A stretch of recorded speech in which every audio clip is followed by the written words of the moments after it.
Now, sir, honorable members will recall that the bill was introduced in the House of the People on the 2nd September 1953. It has had a long history and in one form or another it has been before the public since the end of 1949 in the statement of object, and bill has passed since 1946 has been summarized, and I need note on this occasion the circumstances in which the then government of India took the decision in early 1946 to initiate an inquiry into the reform of our company law. I would like remind honorable member that between 1946 and 1948 the entire field of company law was carefully reviewed by two distinguished company law lines on which the present act should be revised. Their recommendations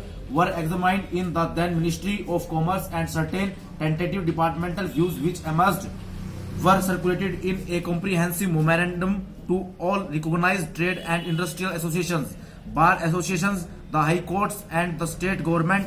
That brought us to the end of 1949 full stop. Many representations on this memorandum were duly received from chambers of commerce, trade and industrial associations, state governments and the general public full stop. At the end of 1945, the government of India appointed a committee under the chairmanship of Shri Baba to go the entire question of the revision of the Companies Act with particular reference to its bearing on the development of trade and industry in this country. Full stop. Para. Next, this committee examined a large number of witnesses in many parts of the country and submitted its report in March 1952. This report again was circulated to all state governments, chambers of commerce, trade associations, high courts and many other bodies. Full stop.